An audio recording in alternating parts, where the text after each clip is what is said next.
Hello, this is NSS Flea Hedgehog, and this is my co-host for today, Virgil the Pikachu. Pikachu. Today we're going to be looking at the first episode of an animated series that I consider so bad, I am both baffled and enraged that it's getting a third season. That's right, we'll be looking at Ultimate Spider-Man. Episode 1, Great Power, starts off with jolly old J. Jonah Jameson complaining about Spider-Man. Yeah, that's a great way to start off, bad-mouthing the main character. I admit, the idea of the Daily Bugle being a communications network instead of just a newspaper is a great way to update things to be more modern. However, the way Jameson is handled in this series is terrible, because he's just a yelling TV screen that doesn't actually get, the normal Spidey Jameson interactions that were so fun in the 90s cartoon series. Fair enough, Pickle Puss. And I won't rest until you shave that stupid mustache. I'll discuss Jameson some more in later episodes. So moving on, Spidey begins narrating and giving some details about himself that he'll elaborate on later. Drake Bell is the new voice of Spider-Man, and while I admit he does a fairly good job at it, his performance is hindered by the cheesy script that plagues the series. Again, more details on that later. Spidey's narration is interrupted when a police car is about to crash into a cake shop. After receiving the policeman inside, Spidey confronts the villain responsible, Trapster. Beep. Yeah, I don't really know who the character is either. The wall crawler informs the audience via narration and childish drawings that Trapster has already bested him 3 times. Pika. Spidey is certain he'll be victorious this time, and after a short fight, does manage to stop Trapster. Our hero then notices the S.H.I.E.L.D. helicarrier looming overhead, and soon receives a surprise visit from Nick Fury. After Spidey provides some info on him, Fury shows the webhead all the collateral damage from his fight with the Trapster, which is pretty extensive. Samuel L. Jackson lookalike begins lecturing the web-slinger and offers him to join S.H.I.E.L.D. and learn to be a better hero. Spidey quickly declines, causing Fury to use his trump card. Peter Parker. You know? Everything. Super spy, remember? Demo Man is spy! Heavy, that guy is too sober, not fun, or Scottish enough to be the demo man. Nice try, though. Spider-Man gives an extremely condensed version of his origin, and Fury agrees with Uncle Ben's catchphrase to further coax the wall crawler, even saying he'll make Spidey into the Ultimate Spider-Man. Yeah, if you want to make him into the Ultimate Spider-Man, this would not be a kid's show. Next, Mr. Eyepatch bribes him with a high-tech S.H.I.E.L.D.-made web shooter. Spidey complains about it, accepts it, still declines Fury's offer, and slings off to school. The audience is next shown the web slinger is being observed and coveted by Otto Octavius and Norman Osborn, who respectively want him for experimentation and profit via mass production. In this series, Octavius, aka Dr. Octopus, is made to be as repulsive and hermit-like as possible, like how Fantastic Four villain Mole Man normally is. Norman Osborn is portrayed as his usual pre-Goblin self, a ruthless businessman caring more about his work than his son, whom he basically deems a failure. Happy birthday, Dad. I made you this hand-sewn necktie. The stitching on this side is slightly crooked. You disgrace me. At Midtown High School, Spidey, now in his civilian persona, introduces his good friend Mary Jane. That's right, they're just friends. And they like it better that way.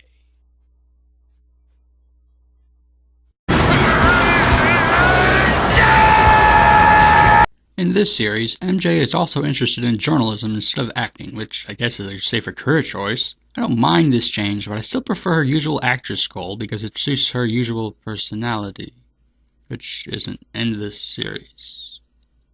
Anyway, MJ tells Peter she's willing to work for Jameson to reach her goal, much to Peter's dismay. We are next led into Harry Osborn's introduction, with Peter mentioning his wealth and charm, and even giving a heartfelt flashback to the beginning of their friendship.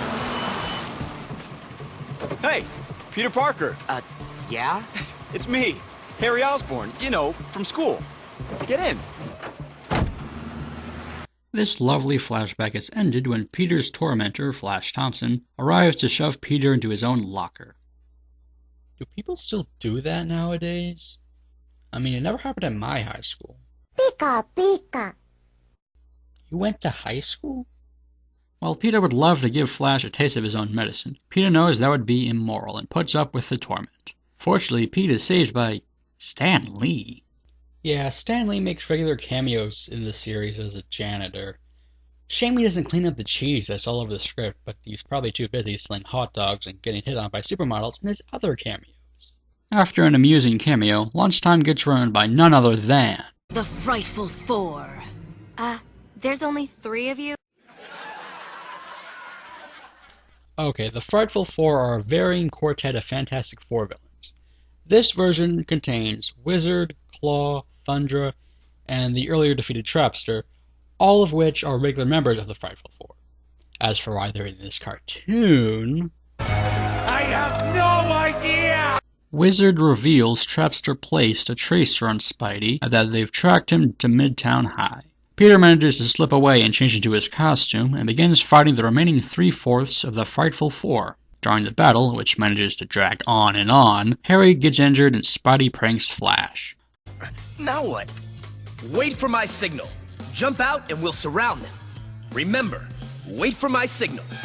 The Frightful Three run away when the cops show up, leaving Peter to feel bad about Harry's condition. After more footage of Jolly Jonah trashing Spider-Man, Peter arrives home to inform the audience that this version of Aunt May is far from frail and actually quite active and fit. She then asks Peter about the cake he was supposed to pick up, but he of course forgot.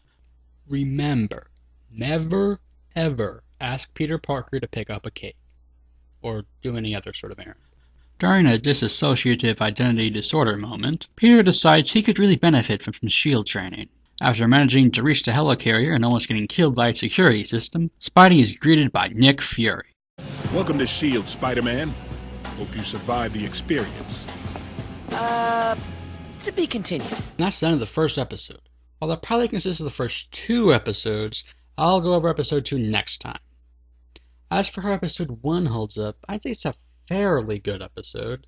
It's far from great, but it's actually one of the better episodes as it sets up things for the rest of the series. But other than that, there's not much else that weighs in his favor. Most of the changes present aren't for the better, and Spidey's constant narration and fourth wall breaking moments are annoying and childish. It's like he's trying to be Morgan Freeman in Deadpool, but ends up being more like Gilbert Gottfried in Team Rocket. Pikachu! Exactly. So overall, I give Ultimate Spider-Man Episode 1 a score of 2.5 out of 5. While greatly flawed, I'm lenient because it's the first episode, and the very few things it gets right, it certainly gets them right. Don't count on there being much done right in the future, but for now, enjoy the adequacy. If you liked this review and wanted to see more videos, or just check out my other videos, please subscribe. Until next time, everyone. Pika!